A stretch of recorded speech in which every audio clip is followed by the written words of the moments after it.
Hello, and welcome to the IT News Podcast. I'm your host, Justin Hendry.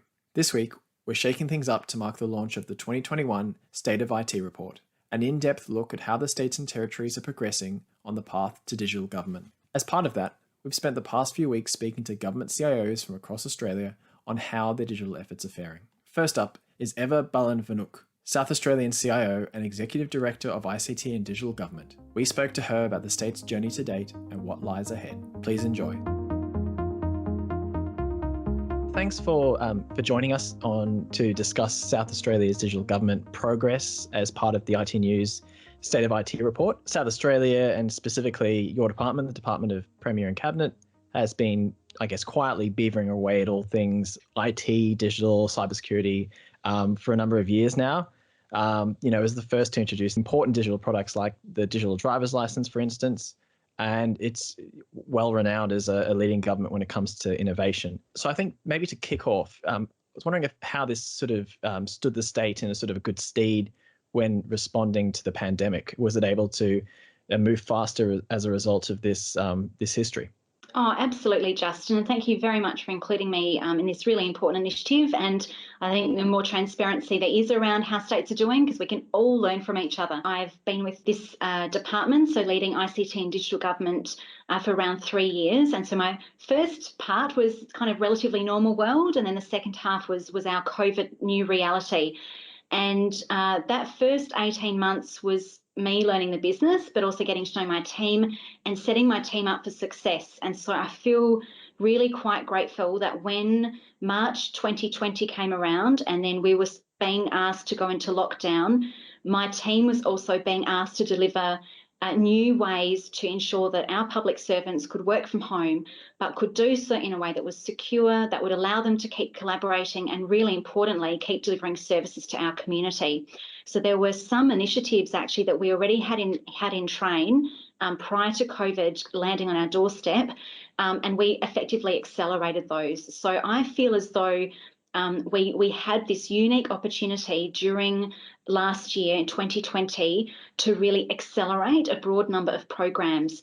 And it was simply because I didn't have to do so much explaining. The urgent requirement to deliver new digital assets, to build on top of what we had before, to very quickly modernise so we had the scale and the capability that we needed, that was apparent. And so obviously following our governance requirements and so forth, we did manage to execute a number of things really quickly, one of them being the COVID-safe check-in app. I don't know if you want to talk about that now or later, but that was leveraging existing platforms and jumping on that and making something really valuable for the community. Yeah, I'm happy for you to, take us through that, because obviously it was one of a number of apps that were produced at that time by state governments in response to the need. So, yeah, how did all that play out? Yes, all the jurisdictions, I think we all just worked, oh my gosh, we've got to help our contact tracers. That's really where it stemmed from for South Australia. So as you mentioned, we were one of the first with a digital driver's license, and we already had several 100,000 users registered on that app, and that really was our digital asset for the community. And so in early November 2020, the Transition Committee, so effectively the senior executives in government making decisions around directions and keeping us safe, effectively asked my team to develop something within 3 weeks, which effectively would allow a check-in component for all businesses and venues so that contact tracers would actually know who was where. And if we cast our mind back, when you went into a store or a shop, you had to put your name and write down your name and number.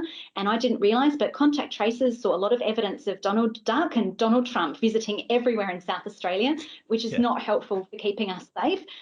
So we leveraged the platform of the My SA.gov app, and effectively we built an add-on component to that platform. What was really important, Justin, is while the full app required you to log in and to register as a user, we made it very deliberate that to use the check-in app, you did not have to log in at all. And so we've had over 1 million unique phone numbers using that app because they don't have to log in. Literally point my phone at the QR code, and then it takes an image, That data is encrypted. It gets stored in a protected environment in SA Government. That's then managed and protected. And then when there is an outbreak, we get a request from SA Health. Officials in DPC then find the data based on the date range and the venue. That's given to the health officials, and then they use that for contact tracing efforts. The other important point, I think, about building trust in the community, Justin, was that we committed to deleting data after 28 days. Breaks the hearts of data analysts because they'd love to mine that data, but we have had over 300 million check-ins using the app and more than 280 million deletions of data to ensure we're keeping our word to the community. And you've also set up quite stringent privacy controls as well, from what I've read. So that was obviously a big component.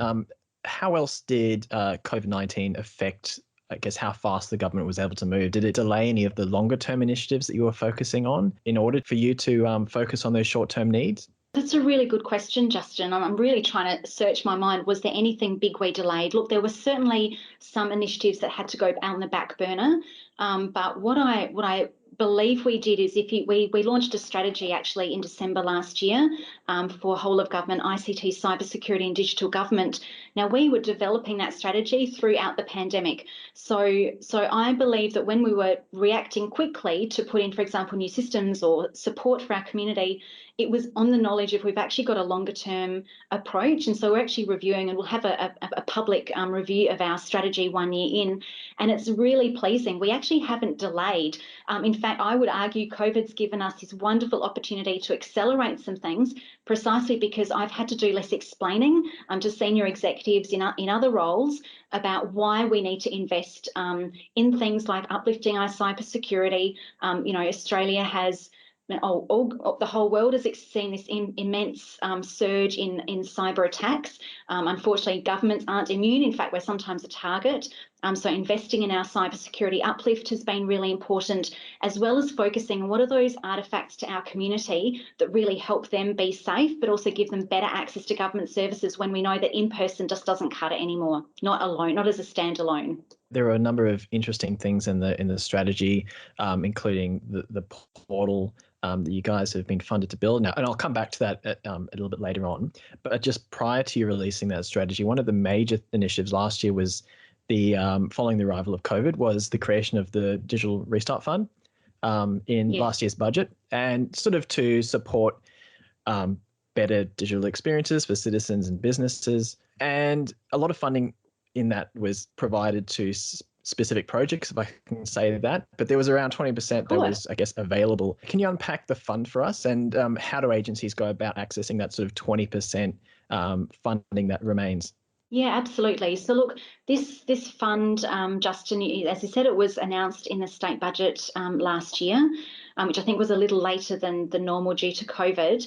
And many of the initiatives that it did fund address some of the underlying platforms or applications in agencies that did need to be refreshed and upgraded so that we can deliver a better experience. What happened then since that date is DPC gained a new chief executive, Nick Reid, who joined us in February this year. He's also the head of the public sector, and he's got a very keen personal interest in making government easy to do business with. So as part of his arrival, he's actually reformed part of the governance arrangements for SA Government. He's established a Chief Executive Council, which kind of existed in a slightly different format, but he's also implemented 3 councils underpinning that, and one of them is the Easy to Do Business With Council. It's quite a mouthful, but that's what it's there to do. And so the remaining funds of the Digital Restart Fund are now being reviewed and allocated through that council of chief executives with that mindset of, well, if there's something, for example, if there are single issues that agencies have but are standalone, they're important to address. However, if there are some very common issues that our customers experience, then maybe that's a better investment, because if we fix a problem once, it can fix it across the board. Our chief executive also has established some new senior executive roles. There's a new executive director customer experience, a gentleman called Mike Diakomakalis.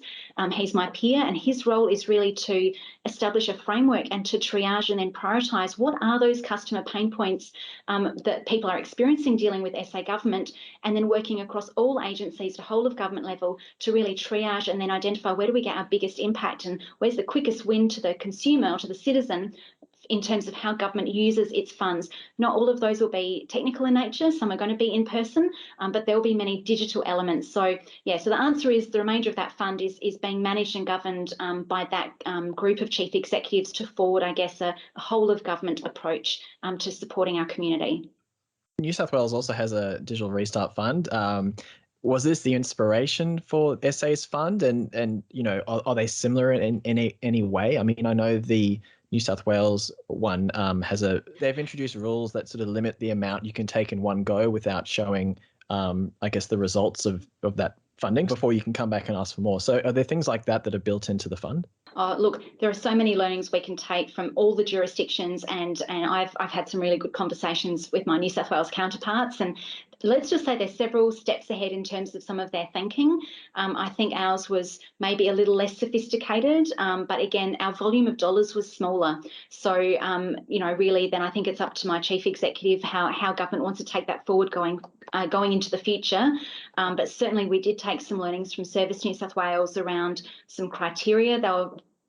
They were good criteria. I think there's certainly ways we could mature it going forward, which is why it's now being looked at by this Easy to Do Business with Council. Are you using the fund, I guess, in a way to reform how the government goes about funding IT projects by sort of reducing the capex and mostly focusing on the OPEX side of things? And I guess how else is SA progressing towards that new approach to IT funding? Look, I think it's been a perennial question for some years now, the CapEx versus OPEX conversation. I would say there's some parts of government where it's very much CapEx is preferred. But, those of us who work in a digital space, I don't buy a box anymore to host my digital services. I buy a space in a hyperscale cloud provider. So that is definitely OPEX. So I see part of my role, Justin, I do chair the CIO steering committee, but I do chair a group of chief CIOs, who really talk about these things, because it's also an agency by agency decision as well. So there's an opportunity to kind of convert capital budget into operating budget. That can be done certainly at an agency level, and we are kind of transitioning a number of services from on-prem infrastructure, if you like, into that OPEX funding model and adoption of cloud. We recently launched a new panel, the Managed Platform Services panel, to help agencies migrate into the cloud. So look, there's certainly a great awareness that we have to exit some of the on-premises environments. Some will probably always retain a little bit of, but it is probably a bit of a journey over time to explain that. And I think the Digital Restart Fund was kind of one of the catalysts, if you like, or a stepping stone to help us start to think differently about how we manage government's funding, particularly when it is then operating budget related. And I was going to ask about that new panel.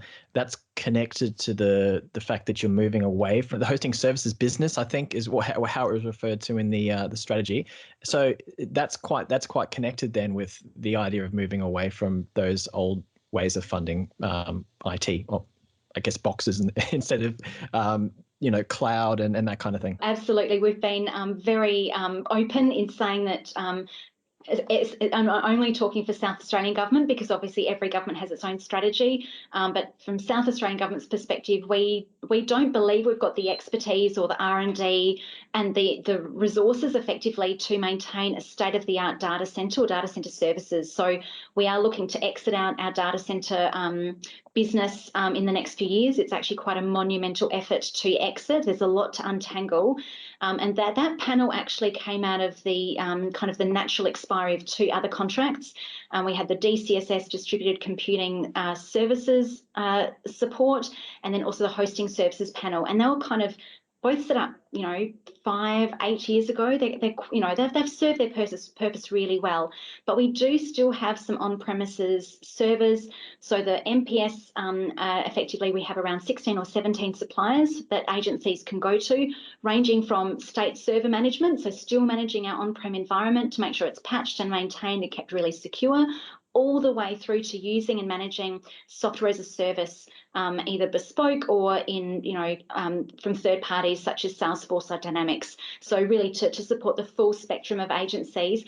And it's the panel also acknowledges that not all agencies have the in-house expertise to understand how to move from an on-premises world to a hosted cloud world, because you do have to think about managing your environment, your resources differently. You have to think about patching differently.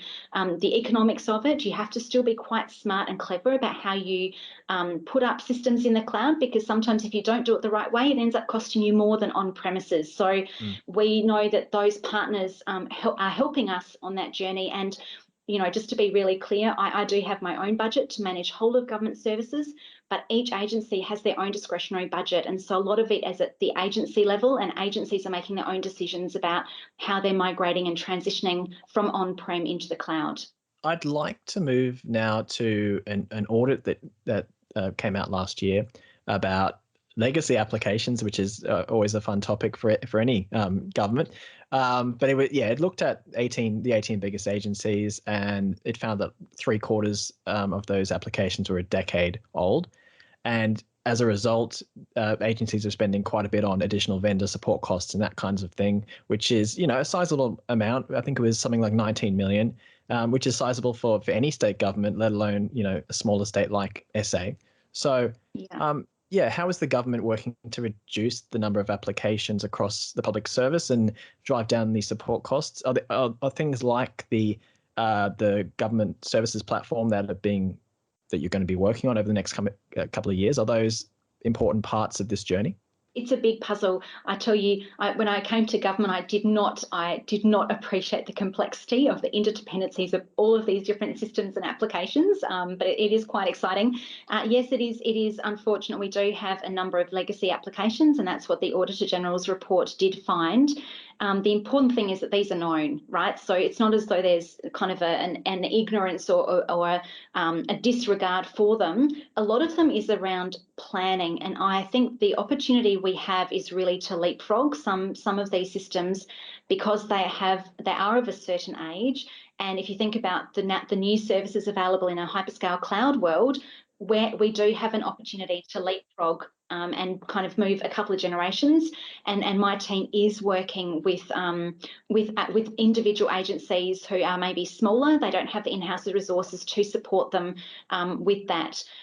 We are also looking at underlying core platforms and systems across government. Some of them have been around for a while and they have served their purpose.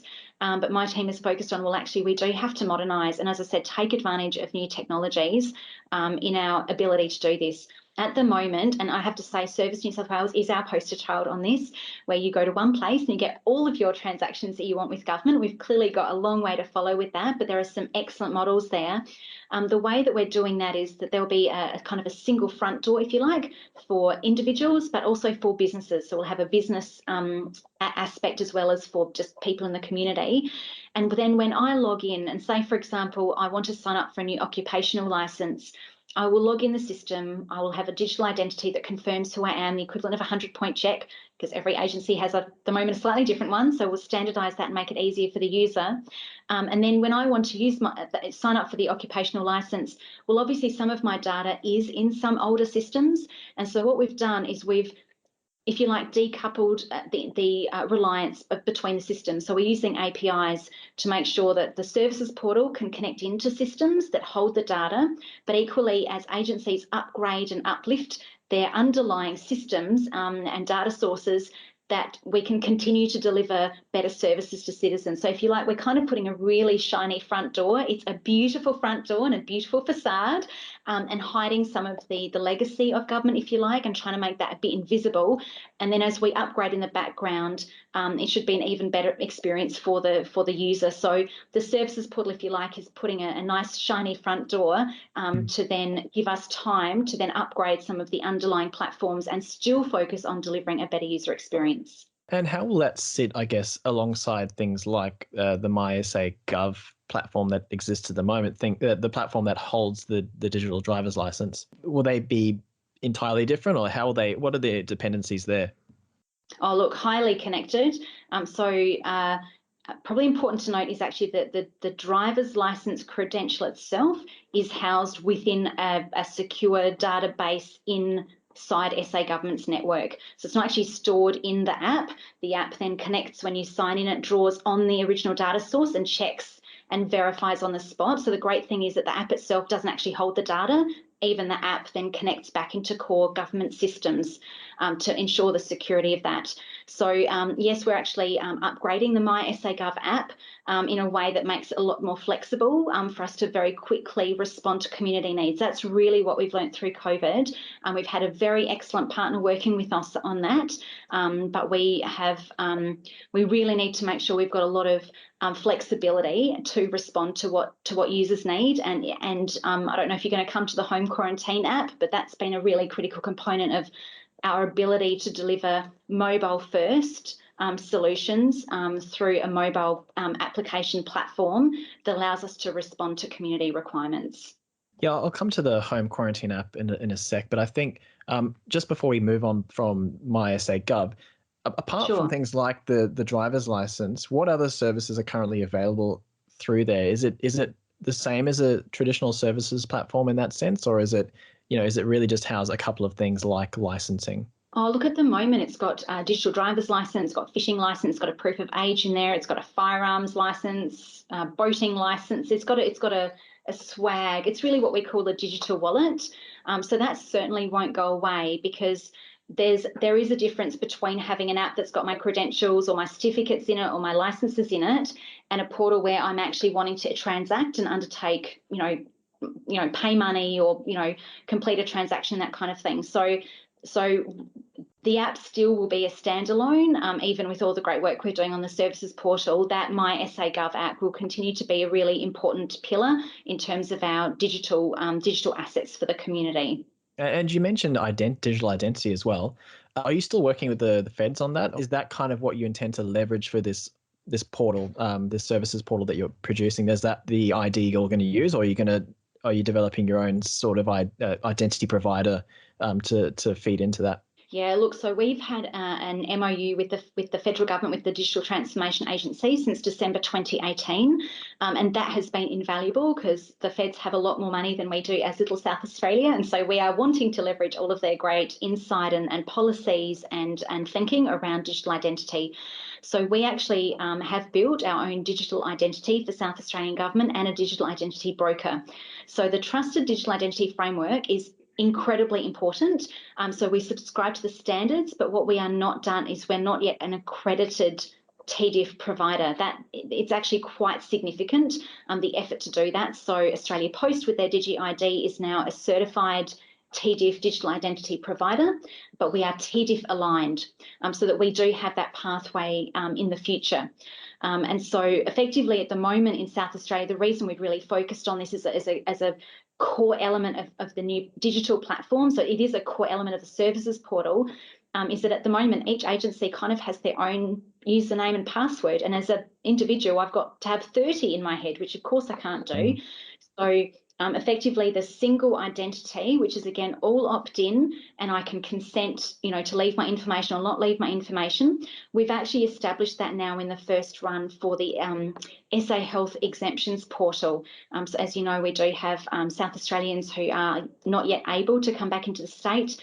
And so the exemptions portal allows people to sign in and register, wanting to come back to South Australia, identify where they've been, how long they've been away, where they want to come home to, and any details about them to help SA Health make decisions. So that's really been our first user application of the digital identity service that we've developed.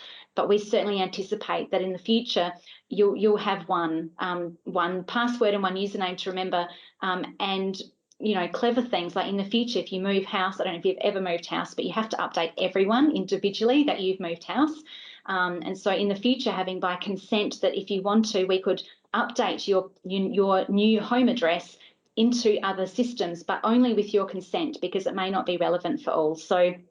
Yes, so that's how we've kind of implemented that. And how does that digital identity service that you've produced, how does that differ to something like what you've used for the Home Quarantine SA app, which has its own sort of face scan element to it? Are those entirely separate, or is that something you've developed in-house as well, or is that an off-the-shelf product for that Home Quarantine app?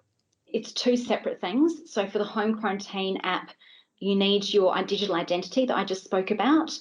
So part of people being part of the trial, because at the moment it is still a trial with the home quarantine app, part of the trial is that we can somehow verify that someone is in the location where they've been authorised, for example, by SA Police. And so there are two elements to that. One is that we actually do a liveness verification. So effectively, it's like taking a scan of your face. You get prompted up to 3 times a day. Eva, it's time to check in. You have 15 minutes. So I have to take a selfie with my phone. It is using a third-party technology that creates a mathematical algorithm of my face. It proves it's me and not you, and proves I'm a real human and not a mask or a photo. And then it also does check that the person is within the geofence location of their land title that they were authorised to home quarantine in. So they're separate. You still need to check in using your digital identity into the app to get the home quarantine app and to use it. But that check-in to prove that you're still at your place of residence, that's a separate solution that we have implemented. I thought I would quickly jump to cybersecurity because it appeared to be quite a big winner in this year's budget. $21 million set aside to improve resilience across the public service. And one of the initiatives on the drawing board is a cybersecurity operations centre. How will this improve cybersecurity at a whole of government level?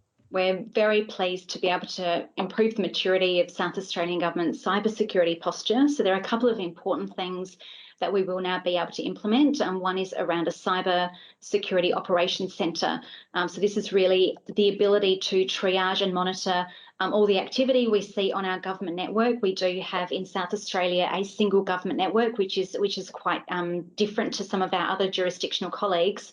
And so because of the vastness of that network, and tens of thousands of both people and devices, the monitoring of that and the triaging of that. So there were a couple of things that we did get. We got some new people.